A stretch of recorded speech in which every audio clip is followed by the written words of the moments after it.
Magandang gabi po sa ating lahat. Narito po tayo ngayon sa ating panggabing online service. Ito po ang lingkod, Pastor Romy Ulaso ng Pateros Evangelical Church. At sa series pa rin po tayo ng ating pag-aaral. Ang pag-uusapan po natin is yung tinatawag po natin pagpuri at pagtupad.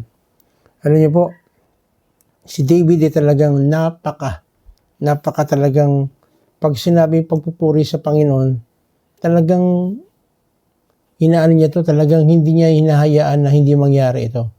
Kasi mayroong dahilan kung bakit. No, mayroong dahilan kung bakit nangyayari itong mga bagay na ito. So, bago tayo magpatuloy po sa ating pag-aaral bilang pagpupugay at pagtupad sa pangako sa ating Panginoon, tayo muna ay hingi ng tulong sa Kanya para maunawaan natin ang gawin natin pag-aaral po sa gabing ito. Muli, Panginoon, maraming salamat. Sa buong maghapon na ito, kayo nag-ingat, nagabay po sa amin.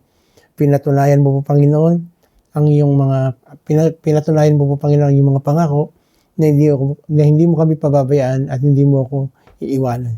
Salamat dahil ikaw isang Diyos na nararapat ng napapurihan at tuparin po namin ang aming mga pangako sa inyo. Dahil ikaw din, Panginoon, kahit kailan, hindi ka pumalya o nagkamali sa iyong mga pangako. At palagi mo tinutupad ang iyong mga pangako sa iyong mga anak. Sa pangalan ni Jesus, ito pong aming samat na langin. Amen. Amen. Sabi po rito sa awit 65:1, marapat na ikaw, O Diyos, sa Zion ay papurihan. Dapat ninantop din doon ang pangakong binitawan. Bakit sinabi ito ni David? Para purihin at tuparin ang pangakong binitawan niya sa Panginoon. Unang-una, dahilan, letter A, dinidinig yung kanyang panalangin. Awit 65:2, pagkat yung panalangin nila ay iyong dinirinig. Dahilan sa kasalanan, lahat sa iyo ay lalapit. Ilang prayer request na ba ang tinugon ni Lord sa buhay natin? Sige, isipin po niyo mabuti. Ilang beses pa tayo, baka buhat ng pagkabata natin. Ang dami na nating prayer request kay Lord. Diba? Yung isang araw lang siguro baka kukulangin ng 10 beses ang prayer request natin. Diba? Pero ilang beses na ba tayo nangako sa Lord na gagawin natin ang maraming bagay para sa Kanya? Di ako minsan ganun Lord, gawin mo lang, bigay mo lang po ito po ang gagawin ko. Lord, ibigay mo lang po itong kahilingan ko. Linggo-linggo po, nasa church na ako.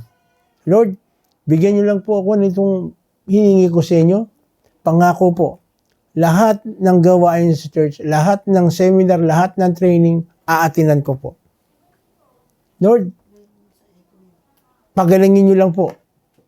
Sino man yung may karamdaman, pagalingin lang po ninyo ang aking asawa, ang aking anak. Pangako po, na itong mga anak ko, maglilingkod kami, buong pamilya. Tanong, nagawa na ba natin to? No? Ilang beses ba tayong lumapit at humingi ng tawad sa Lord? Di ba, pag humingi tayo ng tawad, nababago. No, nababago. Yung mga tinatawag po natin na takbo ng buhay natin. Parang ganito po. Di ba, pagkabata tayo, kapag mayroon tayong natanggap na regalo o pabor, tinuturuan na tayo magpasalamat sa Lord. Di ba? Pasinin po ninyo yung ating mga magulang. O tayo mismo. Di ba sinasabi natin sa anak natin, anak, pagka ikaw may hiniling ka kay Lord, binigay, magpasalamat ka. Pasalamatan sa Lord. It's a form of praising our God. Baka mamaya mayroon kang pangako kay Lord. Huwag mong kakalimutan. Parang ganito. Sana magkabati na po ang mama ko at saka papa ko. Pangako po, magiging mabait na bata na po ako. Kakain na po ako ng gulay. Pangako po, mag-aaral na po akong mabuti. Ang tanong, kumusta naman yung mga pangako natin yan? No? Nagpupuri pa ba tayo sa Panginoon? Tinutupad ba natin yung panalangin natin sa Kanya? Kasi maraming pagkakataon sinagot ng Lord yung prayer request natin, nakalimutan na natin. Ibigay ang glory. Nakalimutan na natin. Yung sinabi natin na tataas natin si Lord, ipagmamalaki natin, ito ay gawa ni Lord. Diba? May mga pagkakataon na nakalimutan na yung mga bagay na dapat sinabi ng Lord na gagawin po natin. Parang sa isang tatay lang po yan. Ako, tatay ako, may nanay. May mga nanay. Di ba? Kapag yung anak mo nagsabi sa'yo, nangako sa'yo na gagawin niya ito, binigay mo naman. Ang tanong, nakagawa pa ba nila magpasalamat sa atin? Nagagawa pa ba nila na pa rin yung pangako sa atin? Di ba? Kaya nga, ang tanong dyan, kumusta na ba? Ano na ba yung mga pangako na binigay sa'yo ni Lord na sinasabi mo na magpupuri ka at tutuparin mo yung pangako? Pangalawa, no, bakit nagpupuri at tinutupad ni David yung kanyang mga pangako sa ating Panginoon? Pangalawa, pinapatawad palagi. Pinapatawad. Awit 65:3, bunga nitong pagkukulang, kaya kami nalulupig. Gayunpaman, patawad mo sa amin pa ring nakakamit. Ilang beses na ba nakagawa tayong pagkakamali? Pero paglapit natin kay Lord, di ba, napapatawad tayo. No? Kasi ito po isang pinaka maganda sa Lord eh. Paulit-ulit nagkakamali tayo. Paulit-ulit pag lumapit tayo sa kanyang kapatawad. Again, wag po ninyong wag po nating ipagkamali. Ay total, mapapatawad naman ako ni Lord, hihingi na lang akong tawag. Paano kung di ka na makaroon ng pagkakataon na makahingi ng tawad? Wag po nating wag nating sayangin o wag nating mag-take advantage doon sa sinasabi na ang Panginoon naman ay mabiyaya, palaging magpapatawad. Tandaan po natin, may hangganan po ang kapatawaran. Isipin po natin mabuti. No? Parang ganito sa tatay. Again, palagi kong ginagawa. Pag ang tatay ba, palagi yung anak niya, palaging paulit-ulit humingi ng tawad, pero after 1 week, gagawin na naman yun. Ano kaya isipin ng tatay? O kaya ng nanay? Di ba? Ano kaya ang isipin nila? Hindi kaya sila mag-isip na nagte-take advantage tayo. Bagamat ang tatay at nanay, hindi niya matitiis yung anak niya. Kaya lang, there are times na talagang papaluin tayo. Di ba yung tatay natin, nanay natin? Oo, mapatawad tayo, pero pag dumating sa susukdulan, papaluin din tayo. Ang tanong, gusto pa ba natin na maging hard way? Na kailangan paluin pa tayo, makaranas tayo ng masasakit, para maintindihan, maunawaan natin, na kailangan kung ano yung sinabi natin sa Panginoon, ito pa rin natin. Kasi, pinapatawad tayo palagi. Isang lapit lang natin, hindi mo napapansin. Pinapatawad tayo kaagad ng Lord. Ganyan po katindi ang biyaya ng ating Panginoon. Hindi siya napapagod. Kung minsan nga, iniisip ko bakit kaya tayong mga tao, hindi tayo napapagod magkamali? Bakit hindi tayo napapagod na magkasala? No? Ang ating Panginoon, nalulungkot din siya. No? Kasi, hindi naman po pwede na siya, yung kukonsintihin tayo dahil hindi siya konsentidor na Diyos. Pag nagkamali, may kaakibat din ito na parusa. Kaya nga pag tinasan natin dito sa lumang tipan inano na ng Lord ito pag ito ginawa mong tama, ito mapapala mo. Pag ito ginawa mong mali, ito mapapala mo. Ganun palagi, ina-itemize ng Lord. Pag binasa po niya sa Deuteronomy, nakalagay po yun. Kaya lang, huwag na nating antayin na talagang ang piliin pa natin ay maparusahan tayo. No? Gayahin natin si Haring David, no? Na talagang nagpupuri at tinutupad yung kanyang mga pangako sa ating Panginoon. Pangatlo, na ginagawa ni David, no? Kaya hindi siya napapagod magpuri at tinutupad niya yung kanyang mga pangako. Letter C, pinili siya ng Lord. Awit 65:4.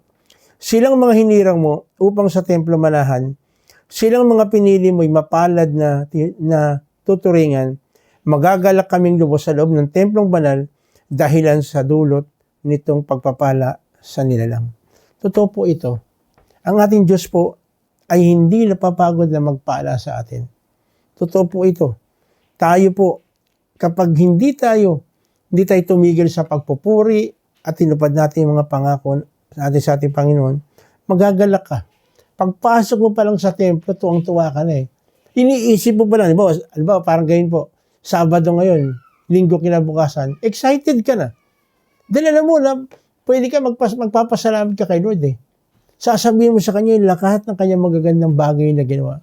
Hindi ba nakakaano po yun? Tapos magugulat ka, habang sinasabi mo itong pagpupuri sa Panginoon at habang tinutupad mo yung mga pangako mo kay Lord, magugulat ka, meron kang joy na hindi maintindihan eh. Hindi maipaliwanag po. Sa totoo lang po. Di ba? Kayo, nakaka-experience mo kayong ganyan. Di ba? May lumapit ka sa Lord, pinatawad ka ng... Actually, isipin mo pa lang yun eh. Sa dami ng kasalanan natin eh, pinatawad tayo ng Diyos. Hindi ba? Nakaka-amaze yun. Kahit na ang dami natin pagkakamali, ang dami natin pagkukulang, si Lord palaging nakahanda pag lumapit tayo. Kaya nga po yung templo, hindi lang po yun para hihingi ka ng blessing. Actually, pag pumasok ka sa templo, ngayon, hinahanda mo na kagad yung puso mo eh. Pagdating mo sa templo, humingi ka ng tawad. Nakakaano kasi dahil banal po yung Diyos natin eh. Napaka-banal po ng Diyos natin. Nakakaanong tumingin man lang o mag-isip man lang, bali mo nasa loob ka ng templo, ng church, ikaw ay magpupuri, magpapasalamat. Kaya nga po, encourage ko po kayo po mga nanonood, saan man kayo simbahan, no? Pagka, wag po ninyong pupuntahan yung church, yung sermon na lang. No? Pumunta po kayo even sa during praise and worship. Bakit po? Kasi dito mo yung na-express eh. Sinasabi mo yung kabutihan ng Diyos. Inaangkin mo sa pamamagitan ng awit. Di ba ganun po yan? Pag meron kang natanggap kahit kayo ng tao, minsan nagagawan mo ng awit, dahil inspired ka eh. Na-inspired ka sa ginawa niyang kabutihan. Ang tanong, inspired ba tayo kay Lord? Kasi kung inspired tayo kay Lord, hindi po pwede na hindi natin babasahin ang kanyang salita. Kung inspired tayo kay Lord, hindi tayo mapapagod na magpuri, magpasalamat sa Kanya. Kung inspired tayo kay Lord, palaging iniisip natin, kapag ginawa ko pa itong bagay na to, matutuwa si Lord. Isipin po natin mabuti. Pinili tayo, kagaya kay David. Kahit na dami nating pagkukulang, pagkakamali, still si Lord, ini-extend niya yung kamay sa atin. Pinipili niya tayo. Kaya sabi niya rito sa awit 33:12, mapalad ang bansang si Yahweh ang Diyos. Mapalad ang bayang kanyang ibinukod. Sa totoo lang po, pag nanonood po ako sa TV, patungkol sa nangyayari sa Israel, sabi ko, ang daming kalaban ng Israel. Bakit kaya hindi siya, kahit noon pa, hindi siya matalo-talo? Bakit kaya? Kasi pinili siya ng Lord. Pinili sila ng Lord. No? At meron sila mga bagay na pinangako. Kaya naman hindi sila napapagod na magpasalamat kay Lord.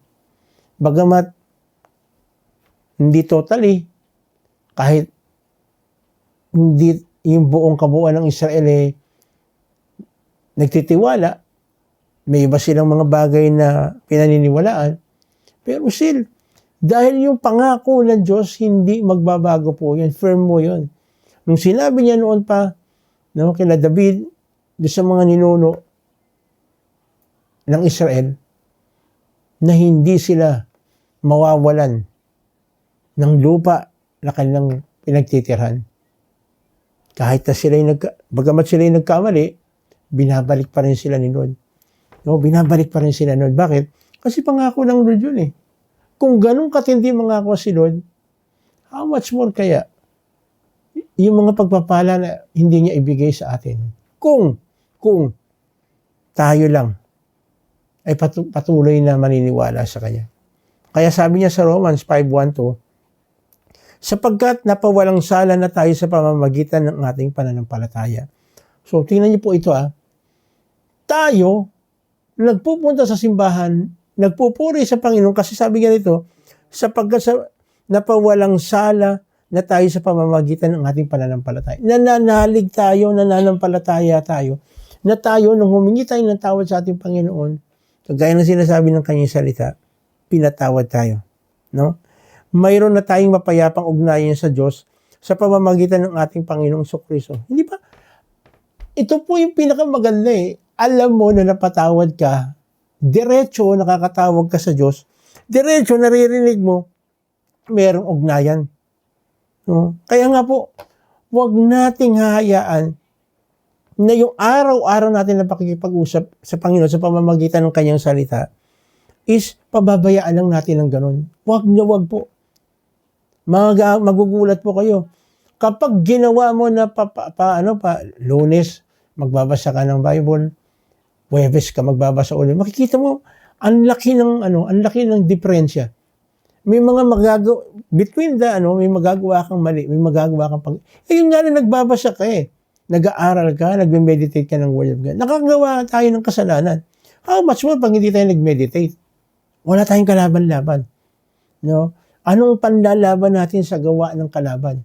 Sabi nga, ang kalaban, ang demonyo is like a roaring lion. Paikot-ikot, naghahanap lang siya ng pagkakataon para tayo ay tuksohin, para tayo ibagsak.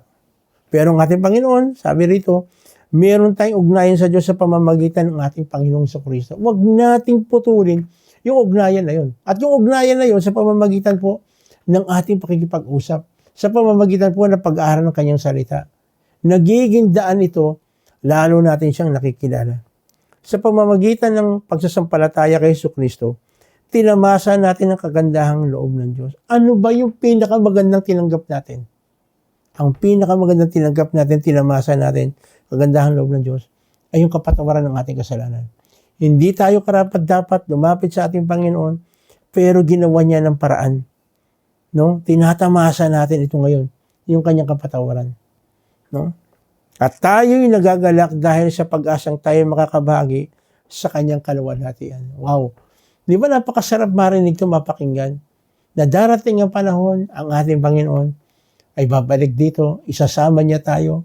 Kung gaano yung kanyang kaluwalhatian, ewan ko po, hindi ko may paliwanag kung ano po yung kasiyahan, kagalakan. Ngayon pa lang, iisipin mo lang Isipin mo lang. Di ba, malaman mo lang na mayroong anghel na nagbabantay sa'yo. Di ba, parang, ano ka na, kumpiyansang kasyang ka pumunta.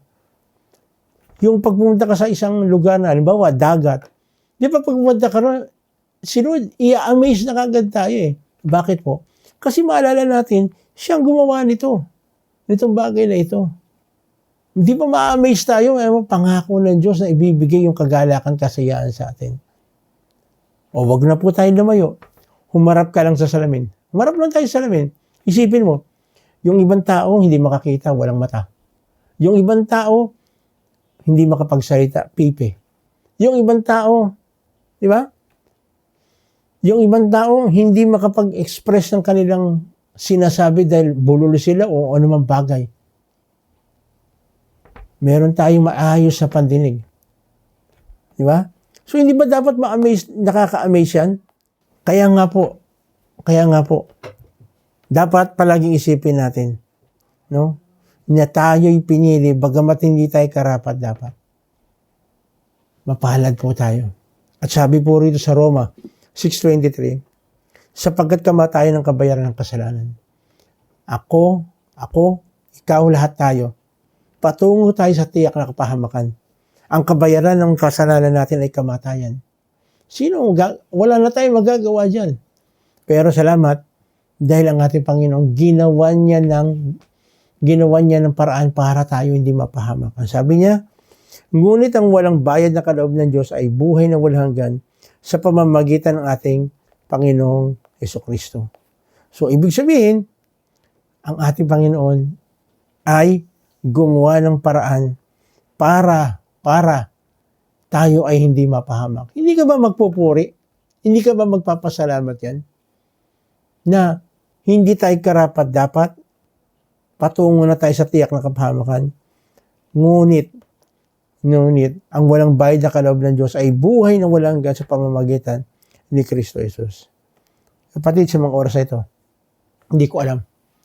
Ano yung mga pinagdadaanan natin?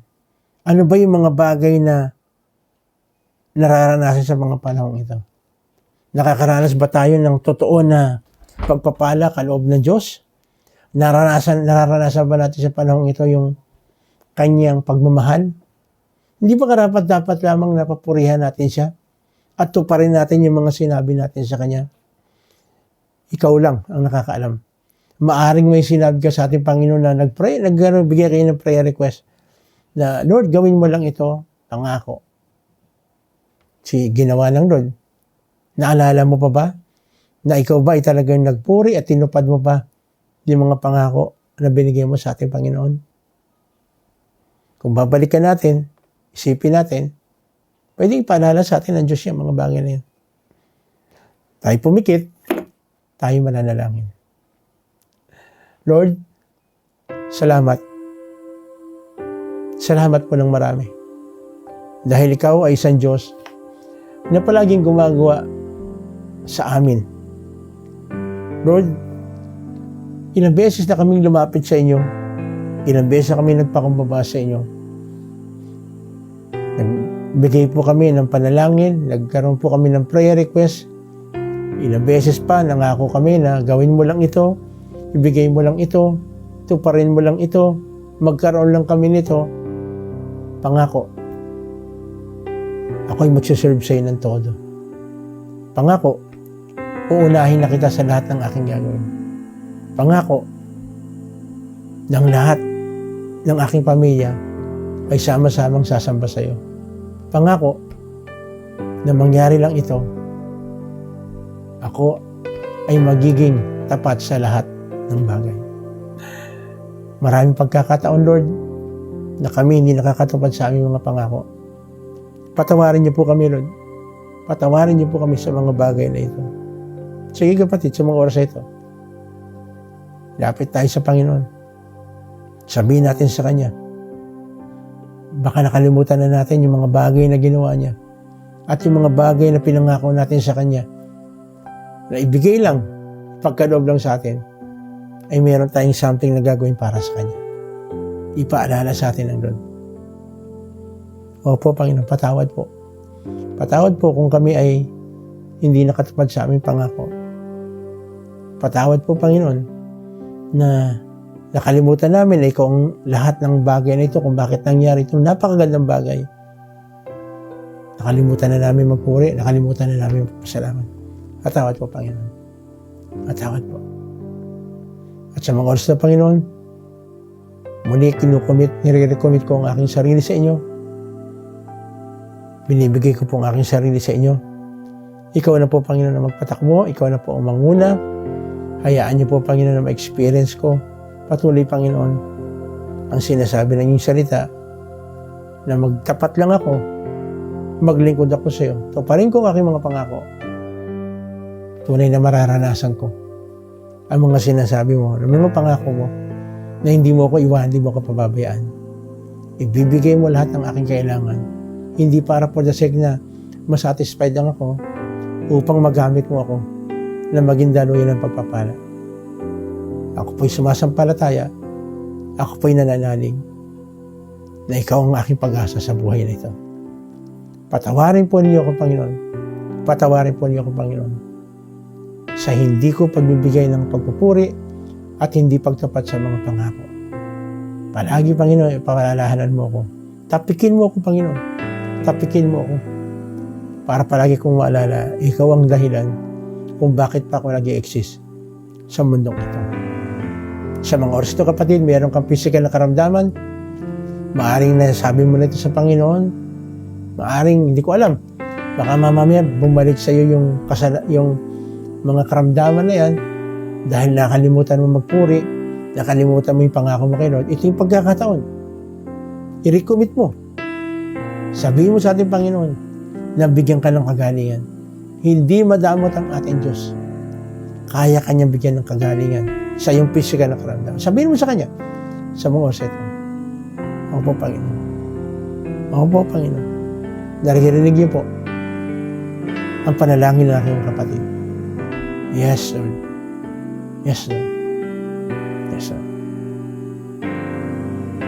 Emotionally, meron tayong problema sa ating asawa, sa ating anak, sa ating magulang, sa ating kapatid, kasama sa eskwela, sa trabaho, sa loob ng tahanan, sa komunidad na ginagalawan natin. Ang isang dahilan yan, kapatid, maaaring napakalimutan natin yung pangako natin kay Lord na mag-win tayo ng tao. Kasi kung mag-win tayo ng tao, siyempre lahat yan, palaging isipin natin kung paano tayo magiging okay sa kanila. Kasi gusto natin dalhin sila sa ating Panginoon. Kaya ito yung pagkakataon. Sige, humingi tayo ng tawad. Kung kailangan puntahan natin yung tao ito, humingi tayo ng tawad. O tayo mismo, magpatawad. Baka may nagawa siyang masakit sa atin. Gawin natin ng paraan para hindi mahiyat yung tao ito. Maaaring nahihiya lang yan. Gusto humingi ng tawad siya, kaya hindi niya alam kung paano gagawin. Tayo na kuminsan tayo na gumawa ng paraan. Para hindi siya hindi sila mailang o matakot na humingi din ng tawad sa atin. Gusto ng Lord, magkaroon tayo ng peace sa lahat ng tao. Kaya na rin, may mga bagay na nagiging hadlang para totoong makasamba tayo kay Lord. Bigay natin. Surrender natin kay Lord. Walang mga bagay na pwedeng maging hadlang para totoo tayo makasamba kay Lord. Ang problema, natuniwala ba tayo na pwedeng alisin ng Lord itong mga bagay na ito? Kung naniwala tayo, sabihin natin sa Kanya, Lord, alisin mo po yung mga bagay na nagiging hadlang para totoong makasamba po ako sa inyo sa Espiritu at katotohanan, para makapaglingkod po ako sa inyo. Yes, Lord. Yes, Lord. Financially, gusto ng Lord pagpalain tayo. Dahil gusto ng Lord, tayo ang gamiting channel of blessing sa lahat ng tao. Ayaw ng Lord na umaasa tayo kung kaninong tao. Ang gusto ng Lord, umaasa tayo sa Kanya lang. Umaasa tayo sa Kanya. Pagkakaloob niya. Of course, pwede siyang gumamit ng mga tao, pero ginagawa na ba talaga natin yung part natin para hindi tayo maging pabigat sa ibang tao? Magpakasipag tayo. Bigyan tayo physically ng Lord ng kalakasan, katalinuhan, karunungan, para magkaroon po tayo ng pagkakataon. Gamitin natin ang ating katawan na ito para sa paglilingkod kay Lord. At makikita natin, gaya ng kanyang sinasabi, unahin natin ang kanyang kalooban at mararanasan natin ang kapangyarihan na galing sa Kanya. Lord, pagpalain niya rin po ang aming mga kapatid sa mga panahong ito nagdiriwang ng kaarawan at anniversary. Tunay na naniniwala kami, Panginoon. Kaya kami nagkakaroon ng extension ng buhay ay dahil gusto mo po gamitin po kami para sa inyong ubasan. Kaya nyo, iniextend na pagsasama ng mag-asawa para maging isang mabuting halimbawa kami sa lahat ng mga tao na nasa paligid po namin. Hallelujah. Hallelujah. Gaya na rin, Panginoon, nadalangin po namin ang aming bansang Pilipinas. Kitang-kita po ninyo kung ano nangyayari sa aming bansa. Nagkakagulo, lalo na mga government official, kapulisan, sundalo. Lord, sila yung ini-expect namin na makakatulong sa amin. Nag-expect kami sa kanila na sila yung maggagawa ng paraan para maging maayos ang takbo ng aming bansa. Hayaan niyo po, Panginoon. Tulungan niyo po kami, Panginoon, na hindi kami maging pabigat sa kanila, pagkos makatulong kami para sa kaunlad ng aming bansang Pilipinas. Magkaroon po ng banal na takot ang aming presidente hanggang sa pinakamababang nanungkulan para magampanan po niya ng katungkulin para sa bansang Pilipinas. Muli, Panginoon, pagpalain mo po ang bansang Israel. Dahil ikaw mismo nagsabi, ang sino man magpala sa Israel ay yung pagpapalain. Pagpalain niyo rin, Panginoon, ang aming mga leader, lahat ng aming mga leader spiritually. Dahil naniwala po kami, Panginoon, dahil sa aming mga leader, silang ginagamit ng instrumento para kami magampanan din po namin at matrain kami upang magawa namin tungkulin para po sa inyo. Panginoon, sa gabing ito, maraming salamat. Dahil lang po namin, Panginoon, na ngayon pa lang, pinatagpo mo na ang lahat ng pangangailangan po namin. At salamat, Panginoon, dahil ikaw ang palagi nagpapaalala sa amin doon sa mga bagay na dapat namin gawin. Sinasabi mo po sa amin, Panginoon, ano yung pinangako namin sa iyo na dapat po namin ito pa rin. Kaya maraming salamat po sa gabing ito.